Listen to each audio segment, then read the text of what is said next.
Right, I'm taking my moment now. London Calling. That's what you meant to say, isn't it? London Calling. So, context, I guess. Given that I'm just waffling to myself here next to a piano.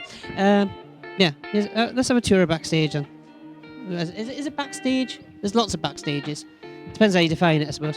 But yeah, there's a radiator, there's a piano, there's a mini mixer, and there's... Do you mind being on? we're live somehow still. There's Carl and Nathan. Infamous, except I haven't introduced them, so I guess. We all got another mic. Hang on, right. Yeah, we haven't planned this bit. I didn't think I'd get to this point. I just thought I'll just film a bit of the thing. There we go. No, two up. All right. We'll have to move to where the camera is. There we go. Ooh, feedback. At least you can hear what's coming through now, perhaps, if I do that. There we go. And that. How's that? Oh, well, 1 2 1 2. Yeah, sounds marvellous. What's happening here then? What's going on? So, this is our attempt at a Twitch stream. Oh, right, okay. We started off on the Wi-Fi. It didn't work on the Wi-Fi. Right. I was kindly... Who's the guy that lent me the phone? Because I should credit him, and I didn't ask his name. I'm not sure.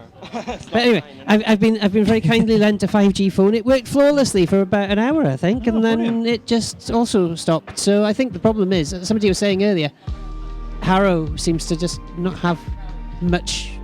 Was it you that was saying it, actually? I'm not sure. Yeah, I think it was. Because you said you got here, and it was only when you got here that the signal...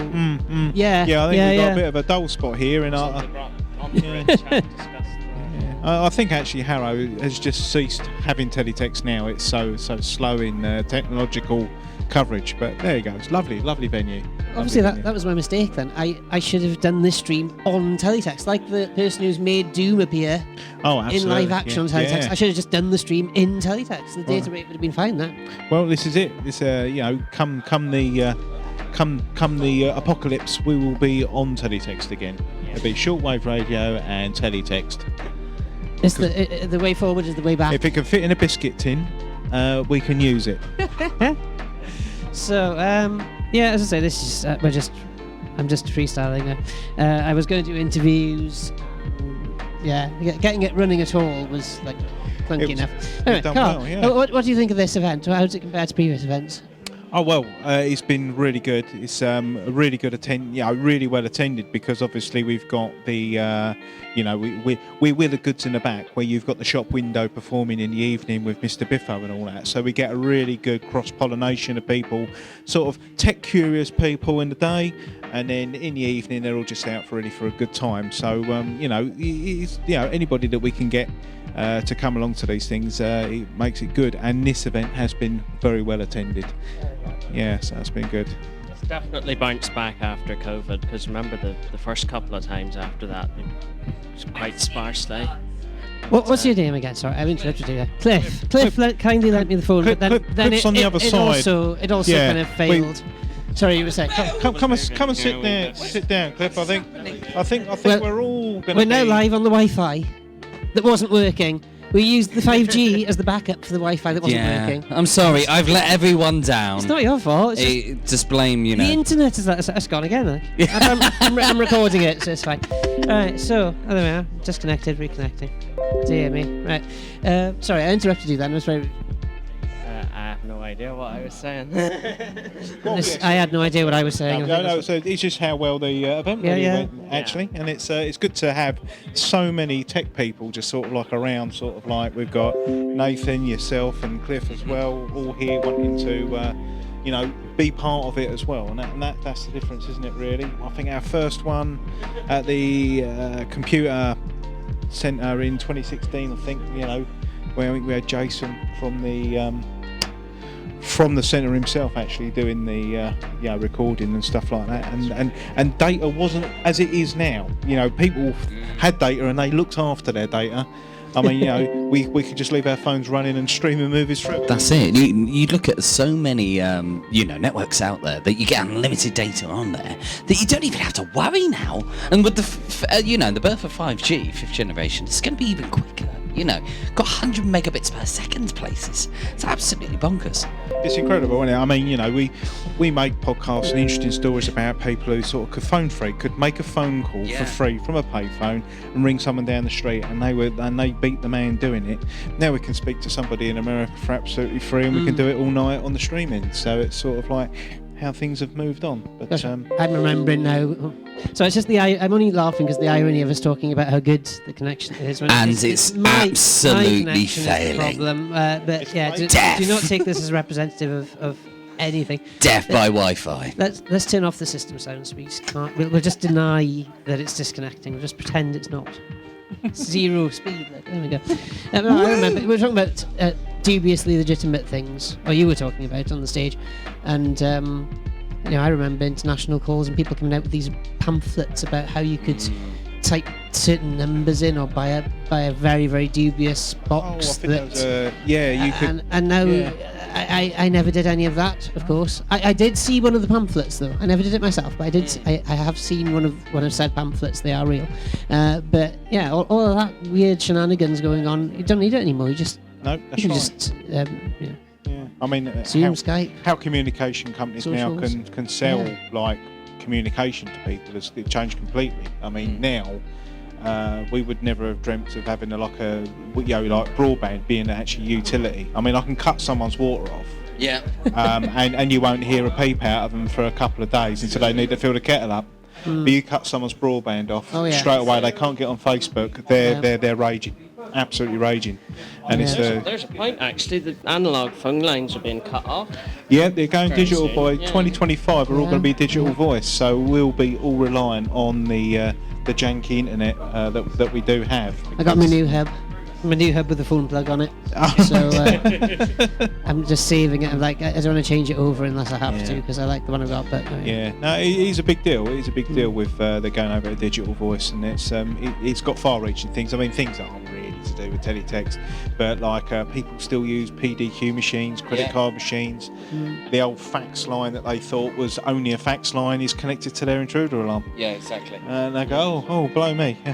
You know, we were broken into and no one told us. Fancy that. I mean, obviously it'll go when the analog phones go as well, but ISDN is still going. Yeah. I thought it had gone when broadband came in. I didn't realise it was just, it's still active. Won't be for very long, sadly, but some people are still using it. And then we're looking at cellular as well, something called 3G, which was the birth of, our phones being able to receive internet. That is being switched off by the end of this year. 4G, how that's developed, and as I said, the progressing 5G, then putting that in place. But that thing, 3G, WAP, was the first time everyone had those button phones where you had the little dongle in the middle that you sort of move everything around with and have this little cursor on the screen and be able to see the weirdest of websites, those browser. Yeah. I tell you what, it's so funny to see how that has developed in 20 years especially. Do you think, I didn't mean to interrupt that, but do you think WAP will be the next, like this event now, for context, anybody who doesn't know, because I think most people know now because I've harped on about it for weeks. Somebody said, it was Scar Level actually, one of the YouTubers I watch, said your niche can be anything. What's the thing you can talk days about on end? And it's like, well, it's teletext, I found it. So do you think WAP will be the next, like in 20 years time, will there be people? I don't think people loved WAP's it. not a dance. I'm not talking about the dance. I'm talking about the teletext was loved, I think it was, and people have that nostalgia towards it. I don't think anybody's going to try and remember their free video downloads and deciding to download I Would Walk 500 Miles with Little Britain and blooming Phoenix Nights. No one's going to remember that, but people will remember Bamboozle. They will remember, I wasn't comparing the two at all. No, but I just was curious. It's like in 20 years' time, it'll be as old as. I don't think so, but I'd imagine people said that about teletext. I think it's there. I'll see you later. Oh, I didn't mean to stop you saying bye to people. I think the interesting thing about this is going full circle. We're at a teletext event. Analog TV was getting punishment from the 4G networks, I think, wasn't it? It was basically So freeing up. they're selling, or you can get them for free, I think, if it's really badly affected. Those 4G blockers you can put in line. Yeah, that's right. Yeah, Well, they sold off a lot of that UHF TV spectrum for the 4G service. It's the next one in line to go if we ever get a 6G. Just remember that. Yeah, it is. That's sad. Yeah, that's the crux of the matter. So like they've moved the deck chairs around so quickly to facilitate a new technology, and it's gone so quickly.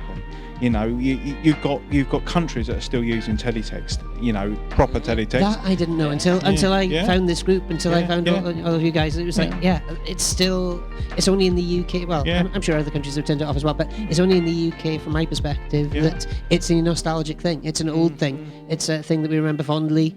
But as a thing of, so distant in the past, and yet, as you say, it's still in use around the world. You're looking at that being 50 years old next year. Yeah, it's almost as old as hip hop. Almost. I'm going to quickly scoot. Cheers for everything. See you later. Yeah, you coming back later? Yeah, no, I'll be back later on. Nice one. Yeah, so my job for the day was feeding the live pictures from the show here today over to the exhibition over there. So we have two buildings here. We have the Boiler House, which is where we're at right now, and we have the Hatch End Suite, which is just behind us in another building. So we had a microwave link between here. Excuse me a moment, and Jamie. I'm interrupting Nathan again. I'm really bad. Sorry. Yeah. It's just that I heard about the bin with the light, and the bin with the light is literally just arrived. Oh yes, here we go.